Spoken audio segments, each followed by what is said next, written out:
അസ്സലാമു അലൈക്കും വറഹ്മത്തുള്ളാഹി വബറകാതുഹു. സഹോദരങ്ങളെ, സുഹൃത്തുക്കളെ, ഈ പ്രഭാതം നമുക്ക് അല്ലാഹു തആല സന്തോഷത്തിലാക്കി തരുമാറാകട്ടെ.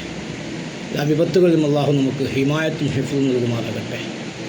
രക്ഷപ്പെടണമെന്നാഗ്രഹിച്ച് കൂടെ കൂടിയ എല്ലാ മുഅ്മിനാത്തുകൾക്കും സർവ്വജനങ്ങൾക്കും അല്ലാഹു ഐശ്വര്യവും സന്തോഷങ്ങളും എല്ലാം അല്ലാഹു ഓശാരമായി നൽകട്ടെ.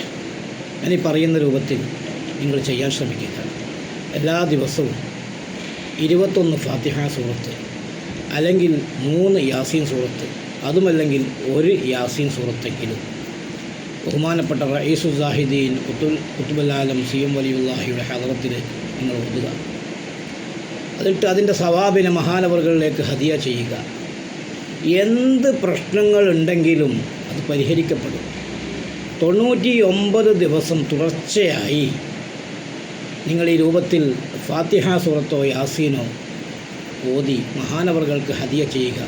കൂട്ടത്തിലൊരു കാര്യം കൂടി ശ്രദ്ധിക്കണം. മഹാനവറുടെ പ്രിയപ്പെട്ട പിതാവ് തൊട്ടടുത്ത് കിടക്കുന്നുണ്ട്, അതുപോലെ ഉമ്മ പുറത്ത് ഭാഗത്ത് കിടക്കുന്നുണ്ട്. അവരിലേക്കും നിങ്ങൾ പ്രത്യേകമായി യാസീനോ ഫാത്തിഹ ഓതി ഹദിയ ചെയ്യാൻ മറക്കണ്ട. ഒരു 3 മാസത്തിലൊരിക്കലെങ്കിലും അവിടെ ഒന്ന് പോകാനും അവിടെ ഒരു അല്പസമയം കഴിഞ്ഞുകൂടാനും അവിടുത്തെ തവസ്സുൽ ബൈത്തൊക്കെ ചൊല്ലാനും ഒന്ന് ശ്രമിച്ചു നോക്കും. മനസ്സിന് വല്ലാത്ത സന്തോഷമാണ്, നമുക്ക് വല്ലാത്തൊരു ഉന്മേഷമാണ്. മഹാനവറുകളെ തവസ്സുലാക്കിയാൽ നടക്കാത്തൊരു കാര്യമുണ്ട് എന്ന് തോന്നുന്നില്ല. അല്ലാഹു സുബ്ഹാനഹു വ തആല നമുക്കതിന് തൗഫീഖ് നൽകുമാറാകട്ടെ. അള്ളാഹു സ്നേഹിച്ച മഹാനാണ്, വലിയ ദറജയും പദവിയും അള്ളാഹു കൊടുത്ത ആളാണ്. ഞാനൊരു 3 മാസത്തിലൊരിക്കെങ്കിലും പോകാൻ ശ്രമിക്കാറുണ്ട്. പലപ്പോഴും ഒരു മാസത്തിലൊരിക്കൽ പോകാൻ എത്താറുണ്ട്. ആരോഗ്യവും മറ്റും സൗകര്യങ്ങളൊക്കെ പരിഗണിച്ച് പലപ്പോഴും അങ്ങനെ ചെയ്യാറുണ്ട്. ഒരുപാട് സന്തോഷം നൽകാറുണ്ട്. എന്ത് പ്രയാസങ്ങളുണ്ടെങ്കിലും ഓടിയെത്തുക ആ മഹാൻ്റെ ഹദറത്തിൽ. നിങ്ങളൊന്ന് ചെയ്തു നോക്കൂ. 99 ദിവസം തുടർച്ചയായി ആ മഹാനവറുകളുടെ പേരിൽ ഈ പറയപ്പെട്ട രൂപത്തിൽ നിങ്ങൾ ഏത് പ്രശ്നങ്ങൾ മുമ്പിൽ വെച്ച് ആ പ്രശ്നത്തിനൊരു പരിഹാരം വേണമെന്ന് കരുതിയിട്ട് ഈ രൂപത്തിലൊന്ന് ചെയ്തു നോക്കൂ. എന്നിട്ട് 99 ദിവസത്തിന് ശേഷം ഒന്ന് ബന്ധപ്പെട്ട് നോക്കൂ. അല്ലാഹു തആല മഹാനവറുടെ ദർജ വർദ്ധിപ്പിക്കട്ടെ.